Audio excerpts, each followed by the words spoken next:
la grande édition du journal. Présentation Tanga Thierry Zongo.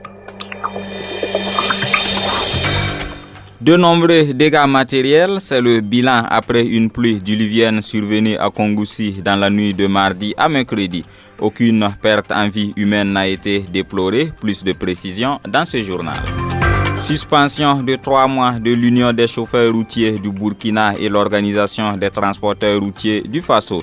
Des syndicalistes livrent leur appréciation sur l'arrêté pris par le gouvernement.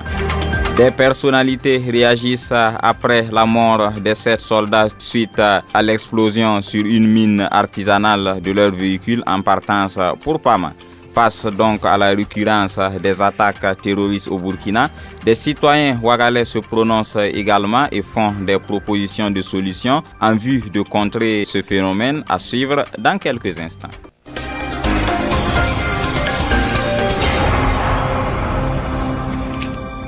Bienvenue à toutes et à tous et merci de suivre les informations sur Radio Liberté. Selon une information relayée par notre confrère Ouaga FM, le domicile de Safiatou Lopez, leader de la société civile, a été encerclé par des éléments de l'unité spéciale de la gendarmerie nationale. Les raisons de cette opération n'ont pas été données, précise notre confrère. Le colonel Auguste Denis Bari, ancien ministre de la Sécurité sous la transition, bénéficie depuis ce mardi d'une liberté provisoire. Il a été interpellé le mardi et il a été interpellé le 29 décembre 2017, puis placé sous mandat de dépôt en début janvier 2018. Il est poursuivi pour complot et incitation à la commission d'actes contraires à la discipline et au devoir. Les épreuves du certificat d'études primaires ont débuté ce mercredi dans les régions du Nord et du Sahel. Ces épreuves se dérouleront jusqu'au 31 août 2018. L'examen du brevet d'études du premier cycle BPC est prévu se tenir du 4 au 6 septembre prochain. Les examens scolaires dans ces régions avaient été reportés au regard du contexte sécuritaire. Cette autre information en bref, précédemment en service à la direction des médias du ministère de la Communication, l'ancien journaliste de la télévision nationale Drissa Séré est décédé ce mercredi 29 août à la suite d'un suicide à Dédougou. Il a été également directeur de la communication au ministère des Transports. Nous poursuivons ce journal suite à la mort des 7 militaires à bord d'un véhicule en partance pour Pama qui a sauté sur une mine artisanale ce mardi. Des personnalités se sont exprimées. Ce sont le président du Faso, le chef de file de l'opposition politique et le président du mouvement burkinabé des droits de l'homme et des peuples MBDHP. La synthèse de leur réaction avec Danouma Ismaël Traoré. Une unité de notre armée venant en renfort aux éléments de la gendarmerie de Pama est tombée dans une embuscade dans la nuit du 27 au 28 août. 7 de nos soldats ont perdu la vie, 6 autres ont été blessés. Je voudrais ici présenter mes condoléances aux familles éplorées. C'est la réaction du président du Faso-Roc, Marc Christian Kaboré, sur son compte Twitter. Le chef de file de l'opposition politique, CEFOP, pour sa part, a réagi à travers une déclaration dans laquelle il a également présenté ses condoléances aux familles des soldats tués et souhaité un prompt rétablissement aux blessés. Pour lui, les forces de défense et de sécurité méritent d'être félicitées pour leur bravoure et leur sacrifice au service de la nation. Zéphirin Diabré n'a pas manqué de fustiger le pouvoir du MPP.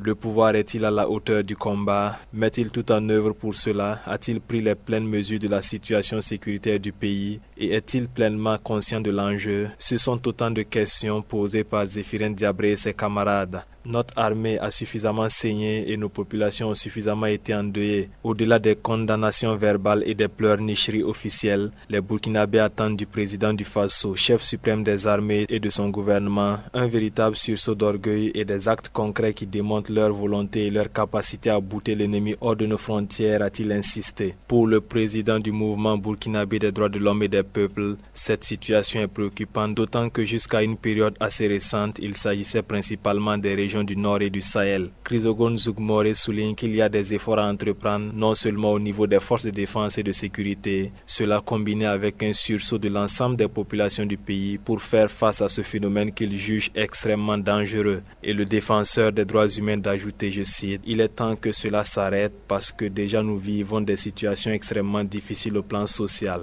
C'est pour moi l'occasion d'attirer l'attention sur nos autorités que la lutte contre le terrorisme et l'extrémisme violent doit aller de pair avec la lutte contre la misère et les difficultés que vivent nos populations. » Fin de citation. Face à la recrudescence des attaques terroristes dans notre pays, des citoyens de la ville de Ouagadougou donnent leur point de vue. Tout en déplorant la situation, ils proposent des solutions qui, selon eux, pourraient venir à bout du phénomène. Ils s'expriment au micro de Raki Swende Yvonne Nanema. C'est vraiment préoccupant. Il faut y prendre garde pour que tous les pays ne soient pas embrasés. Du côté de nos autorités, il faut qu'ils prennent leurs responsabilités. Sinon, ce qu'on est en train de voir sur le terrain, ça ne va pas bien.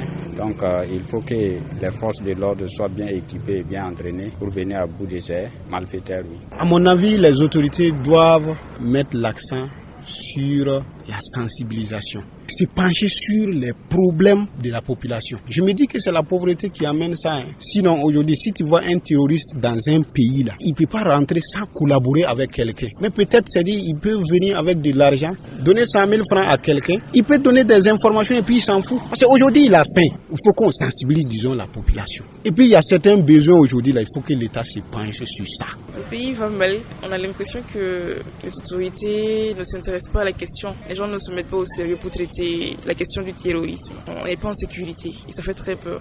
Les autorités, je pense qu'ils ont le devoir de se concentrer sur la question d'abord, mettre tous les moyens en œuvre. Et s'ils peuvent, même pourquoi ne pas associer les groupes d'autodéfense, parce qu'eux aussi sont là. Ils veulent faire des choses. Ils peuvent utiliser leur technique aussi pour traquer. Les autorités qui sont au pouvoir à l'heure actuelle doivent, au lieu de payer à coups de milliards de véhicules, doivent en tout cas fournir des armes nécessaires à nos forces de défense et de l'ordre. Parce qu'un militaire c'est un être humain comme les autres, ou bien un gendarme c'est un être humain comme les autres. Tant qu'il n'a pas de matériel nécessaire pour être face à l'ennemi, il va de soi que chaque jour que Dieu fait là. Les terroristes nous battent comme ils peuvent. Deuxièmement, au niveau des mines, il paraît qu'il y a des explosifs que les terroristes utilisent pour déposer au passage de nos forces de défense et de sécurité.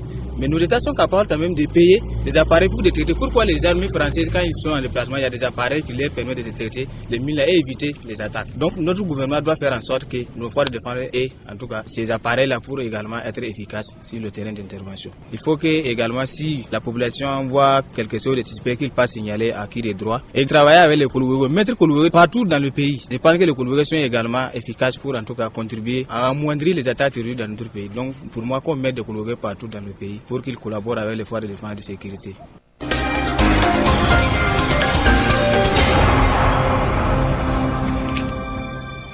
Suite au mouvement d'humeur des chauffeurs routiers qui réclament la tête du président de l'organisation des transporteurs routiers du Faso OTRAF, le gouvernement a pris un arrêté ce mardi suspendant provisoirement et ce pour 3 mois l'Union des chauffeurs routiers du Burkina UCRB et l'OTRAF. Il leur est reproché de troubles à l'ordre public. Comment les syndicalistes apprécient cette mesure gouvernementale? Nous sommes allés à leur rencontre à la Bourse du travail de Ouagadougou pour recueillir leurs avis. Dasmane Nyangane. La suspension des activités de l'Organisation des chauffeurs routiers du Burkina UCRB et l'Organisation des transporteurs routiers du Faso OTRAF est diversement appréciée par le monde syndical. Boukari Wangrawa de la Confédération nationale des travailleurs du Burkina CNTB ne trouve pas la mesure conforme au texte. Ce que le gouvernement a pris comme décision, elle est arbitraire par rapport au texte, mais vu la souffrance de la population, que le gouvernement s'est décidé à prendre cette décision. Sans quoi, c'est une décision qui n'est pas normale. Il fallait toujours continuer la négociation. Cette décision du gouvernement est pourtant juste pour Alphonse Balima, responsable d'un syndicat affilié à la Confédération syndicale du Burkina CSB. Je pense que la mesure elle est bel et bien juste, parce que quand deux organisations ne s'entendent pas, il faut suspendre pour mieux voir et pour mieux régler le problème. Sinon, la mesure est juste. Je suis d'accord avec la mesure du gouvernement. Il fallait cette mesure, parce qu'eux ne peuvent pas plonger le pays dans le désordre. La mesure est très juste. C'est eux qui ont failli, donc c'est très juste. La suspension est également appréciée positivement par Bernard Ouedraogo de l'Organisation nationale des syndicats libres, ONSL, qui redoutait une révolte du peuple. La situation qui s'est posée, c'est bien vrai que ça ne concerne pas l'État. Mais pourquoi le peuple va en pâtir cette douleur que ces gars ont causée? Comme mot d'ordre de grève, vous avez vu dans la ville, manque d'échange, quoi. Où l'État prend sa responsabilité, où c'est le peuple qui va se révolter. Et quand le peuple va se révolter, c'est pas contre ses chauffeurs, ni ses syndicats de patronat, c'est contre le gouvernement. Voilà la raison pour laquelle nous trouvons cette mesure très bonne. Pour sa part, même s'il dit comprendre la mesure, Inoussa Nana, de Force ouvrière, Union nationale des syndicats, FO-ENS, la trouve radicale. C'est une mesure quand même un peu radicale, j'allais dire, parce que normalement c'était bon quand même si on pouvait trouver des solutions négociées. C'est-à-dire que les différents partenaires devaient pouvoir se retrouver et puis trouver une solution. Mais bon, ce que nous déplorons, c'est le fait que effectivement, c'est une situation qui a paralysé un peu l'économie, qui a paralysé la ville. Et vraiment, tous les usagers étaient dans des situations très difficiles.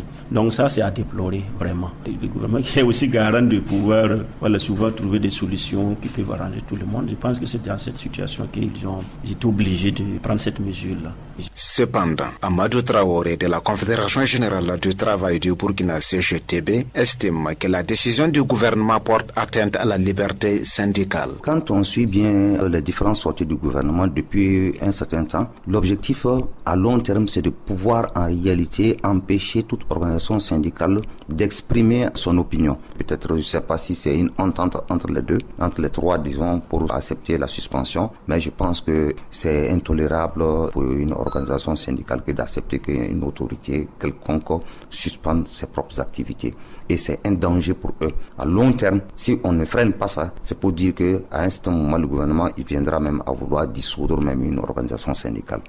Pour lui, le gouvernement pouvait faire autrement que la suspension en faisant en sorte que les deux organisations concernées se communiquent afin de trouver un consensus sur le problème posé qui, pour Amadou Traoré, demeure toujours. Procès putsch manqué de septembre 2015. Un seul accusé était à la barre. Il s'agit du sergent Amidou Parbelgem. Nous recevons Idrissa Koumbem dans ce studio pour nous faire le point de l'audience du jour. Bienvenue Idrissa Koumbem. Merci. Le procès du coup d'État manqué a repris ce mercredi.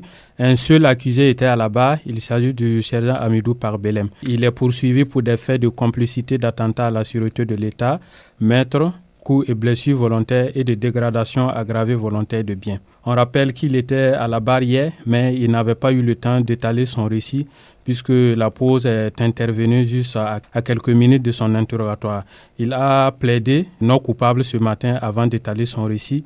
Et selon lui, le 16 septembre 2015, il était à son domicile lorsque un de ses amis l'a joint pour lui demander de savoir s'il était au courant du mouvement qui s'est passé au niveau de la présidence. Il affirme ne pas avoir d'informations d'une quelconque situation. C'est ainsi qu'il s'est rendu à la présidence pour comprendre.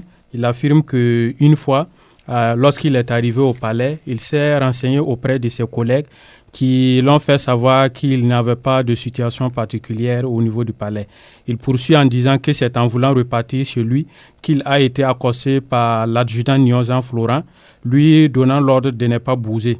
Et c'est après que l'adjudant-chef-major Éloi Badiel l'a envoyé à Gounga et à Camboinsin pour arrêter des émetteurs. Il affirme qu'au retour de cette mission, pendant qu'il était au niveau du CMA Pôle 6, il a été joint par l'adjudant-chef-major Éloi Badiel pour lui donner l'ordre de faire un tour à la radio Omega FM pour arrêter la dite radio. Il soutient qu'il s'est rendu avec le sergent Lamoussa Badoum et ils ont réussi à exécuter la mission sans incident. C'est ainsi déroulé son calendrier du 16 septembre. Pour la journée du 17 septembre, le sergent Parbelgem ajoute qu'il a effectué une mission au niveau de la radio Savane FM avec le sergent Badoum Lamoussa et le sergent-chef Bouda Mahamadou. Il affirme que cette mission consistait à aller arrêter la radio dite pirate qui émettait pendant le coup d'État. Là également, il faut dire qu'il a déclaré qu'il a pu, en sa qualité de technicien de transmission, arrêter la radio sans incident. Il reconnaît tout de même avoir ramassé du matériel à la radio Savane FM. Il explique que ce sont ces missions qu'il a effectuées pendant le coup d'État. Cela même en ignorant que ces missions entrait dans le cadre du pouce. Mais qu'à cela ne tienne, le parquet militaire a pour sa part soutenu que l'accusé a apporté son soutien à la consommation du coup d'État et de ce fait, il est responsable des chefs d'accusation qui pèsent sur lui. Le soldat par Belém, avant de quitter la barre, a regretté ce qui s'est passé pendant le coup d'État et a présenté ses condoléances aux familles des 14 disparus du coup d'État. Voici essentiellement Tanga Terry Zongo, ce qu'on pouvait retenir de l'audience de ce jour. La suite du procès, c'est le vendredi à 9h avec un nouvel accusé. Merci à vous Idrissa Koumbem et la suite du journal, c'est dans une poignée de secondes.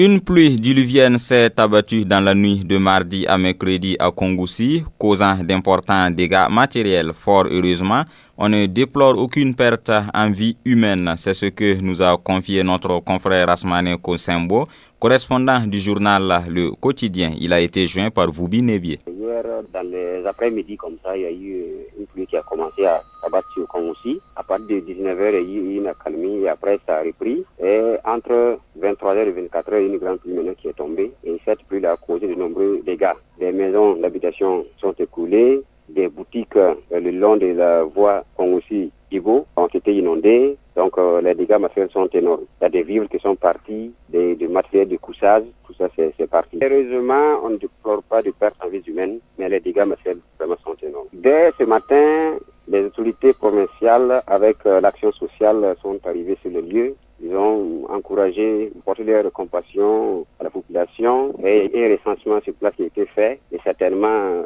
les sinistrés seront accompagnés. Et déjà, certains sinistrés ont été relogés dans les écoles et des lycées de la place à Kongoussi.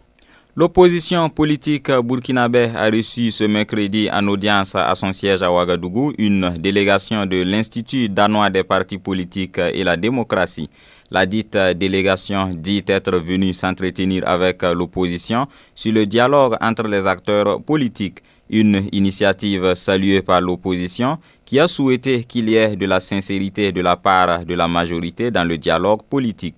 Le chef de file de l'opposition, Zéphirin Diabré, s'exprime au micro de Rabi Kaba et de Voubi Nebié. L'opposition burkinabé, comme tout le monde le constate et le sait, est une opposition républicaine attachée aux lois et règlements de la République et du pays, démocrate, très ouverte, et que donc dire ou parler d'un dialogue entre nous et la majorité, dans le respect bien entendu de nos différences, c'est une musique que nous connaissons déjà.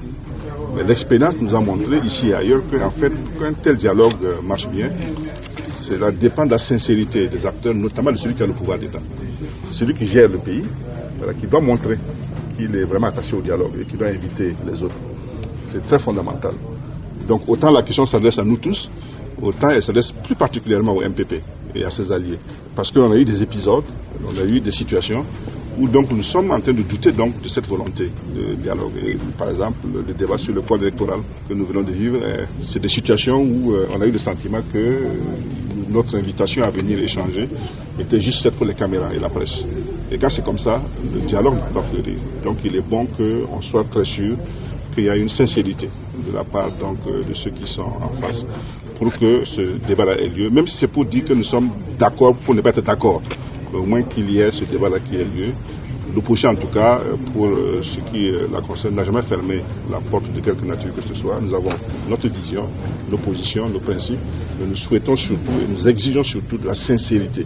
Alors, malheureusement, il faut le constater et le dire, c'est une chose qui manque beaucoup dans la classe politique burkinabé, notamment du côté de la majorité, si on doit juger par un certain nombre de faits. Mais comme nos partenaires de développement sont soucieux de faire en sorte qu'on puisse faire des avancées, nous allons bien entendu être disposés à les accompagner.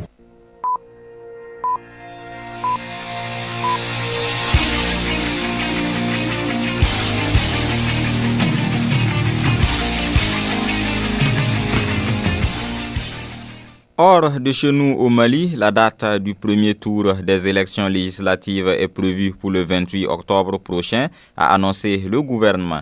Le second tour va se dérouler le 18 novembre. L'annonce de ces deux dates intervient dans un contexte marqué par une contestation des résultats de la présidentielle par Soumaïla Cissé, candidat malheureux.